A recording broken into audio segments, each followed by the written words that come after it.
So here's something that we've been doing in the salon. A lot of people sometimes complain that the product gets a little bit too hard. So what we've been doing is we've been using Super Sweetback as a leave-in treatment. What you would do is you would take probably around this amount of Super Sweetback and apply it to the hair while the hair is damp.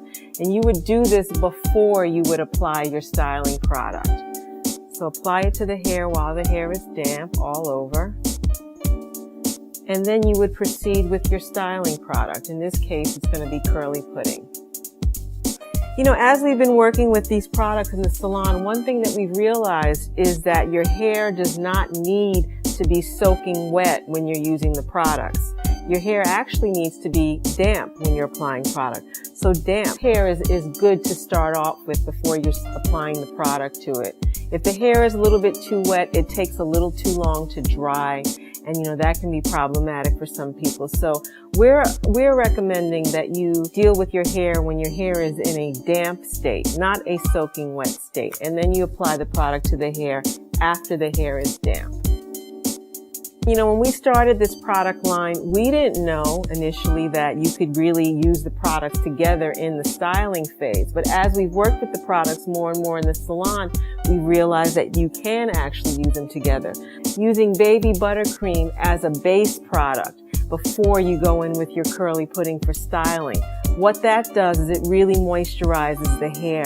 And as you know, natural hair is really, really dry and is really in need of moisture more than anything else. There's always a question in the universe about how much product is actually enough to use.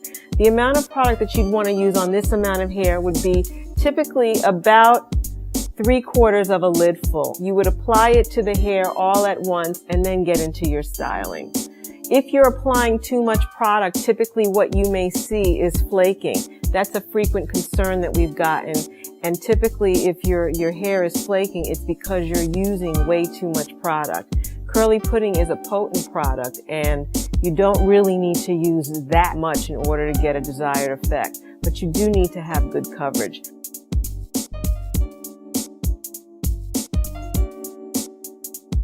In consumer economics.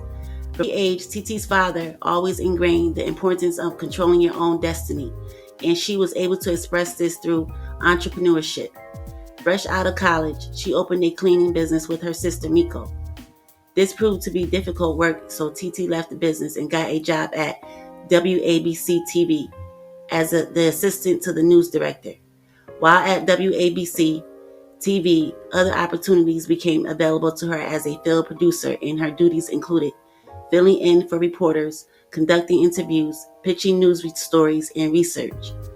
It was an exciting job, but Titi yearned for more independence and personal expression. Meanwhile, her sister Miko was getting her hustle on from their shared loft in Brooklyn as a freelance hairdresser, and this sparked Titi's desire for independence again. In '96, she opened up an artist repping agency called Icon Creative Artists, where she represented photographers. Some of her clients included hair and celebrity photographers, which gave her entree into the hair business. Those celebrities included Mary J. Blige, Garcelle Bouvier, and Drew Hill, to name a few. Titi and Miko's world became closely intertwined as they discussed their day and realized they were in the same business. Their aha moment came, and it occurred to the two sisters that they needed to work together. Titi took Miko on as her client and represented her. By far, her most successful client became Miko. She got editorial work, her sister, and they then landed an advertisement campaign with Ashley Stewart. With the revenue they received from the campaign, they pulled their money together and opened up their first hair salon in the Boerum Hill section of Brooklyn in 1997. They named it Curve Salon. Unsure that the salon could make it on its own, Titi didn't quit her day job. That was until Miko complained during the first week of business that she didn't want to be at the salon during the day alone. Titi decided to give up her day job and join her sister full-time at the salon. The sisters were known as the two girls with the cute salon on Bond Street. From there, they worked daily to establish themselves as the go-to place for healthy hair.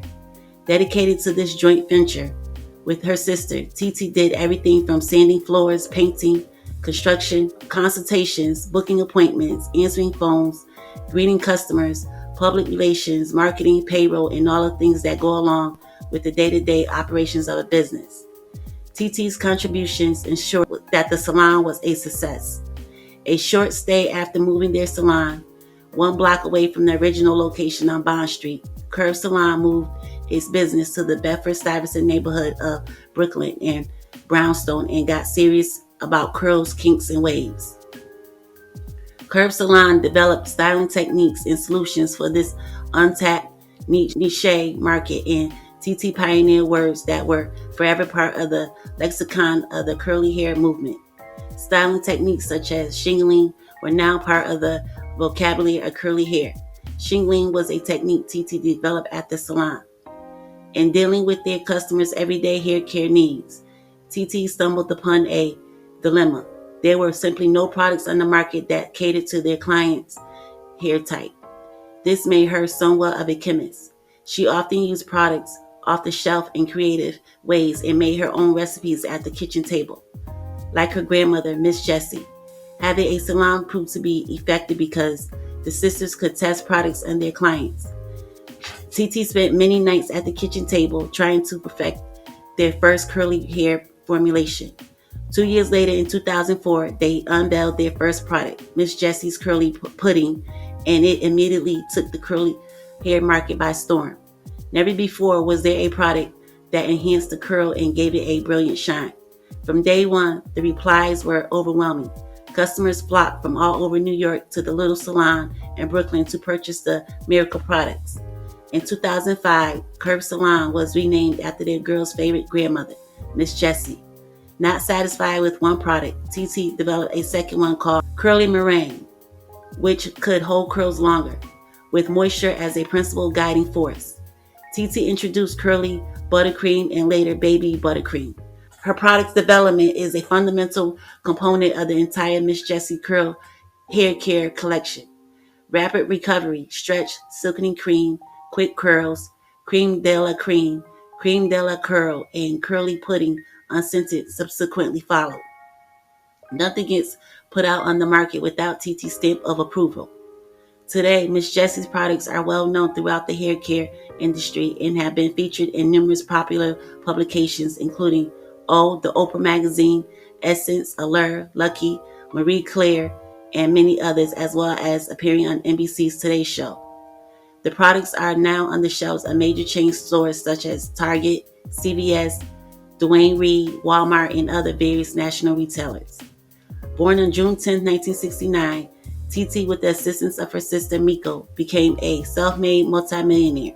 But 3 weeks prior to Christmas in 2014, she fell into a deep depression so deep she wouldn't be able to escape. The beautiful half African American, half Japanese queen and entrepreneur hanged herself in her Midtown apartment on December 4, 2014. New York authorities stated.